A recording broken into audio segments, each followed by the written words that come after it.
did I do something that caused this? Yeah. Is it my fault? And yeah, getting the bends while diving, that's basically the crux of what's caused everything. So it was a cerebral and neurological mistreated bend.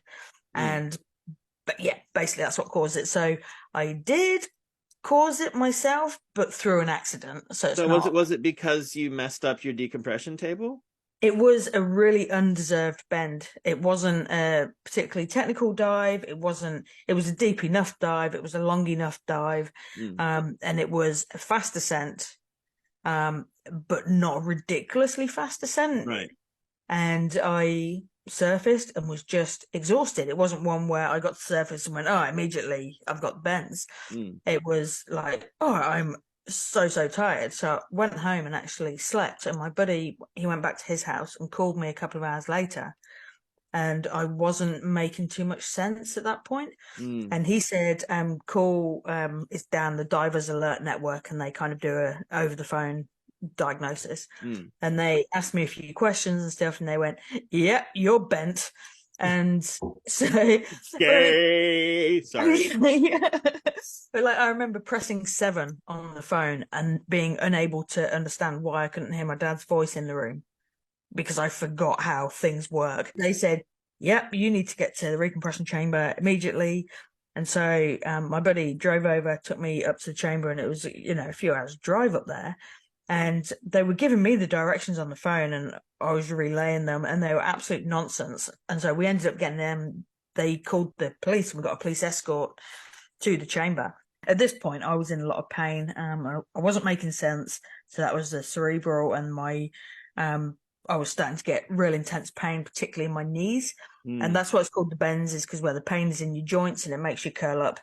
Um, Mm. yeah, and so, but one of the things is also a complete denial that there's anything wrong. And so when I got there, I was like, I'm sorry to make a fuss. I don't know why everyone's being so problematic about this. And he said, all right, get on the bed so I can do an examination. And I couldn't. I was like, oh, this is rather tricky. And so he helped me onto the bed. How very And English. like, I know, I do apologize. And he said, push your foot against my hand. And I was like, okay, well, put your hand there. And it was, I just couldn't feel my leg anymore.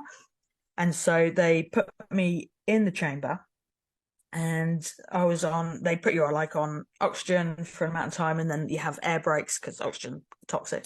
Mm. So and it was probably about an hour into it before I realized, oh, that's why I'm here. I know what's Right. going on now. And so I was in there for 5 hours and off I went. And that was considered, hey, you're fine. But I didn't get signed by my dive doctor back to dive for over 6 months. But then that was apparently that bend should have been treated with a few more sessions for Right. over a period of time. So over the next couple of weeks, I should have been having sessions in the chamber. So having that one session, and there's a whole political backstory to that all Yeah. happening. Yeah. Yeah.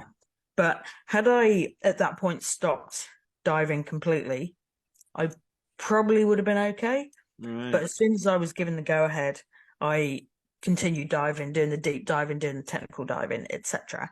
And I, through various bits of research with, proper dive doctors and research and that, is I tick all the boxes for developing seizures. Things like, did you dive to this depth? Did you Mm. dive in these conditions? Did you do this number of dives? Did you do these type of decompressions? And it's like, yeah. And so after the bend, I kind of am responsible for exacerbating things, and then the seizures becoming part of life.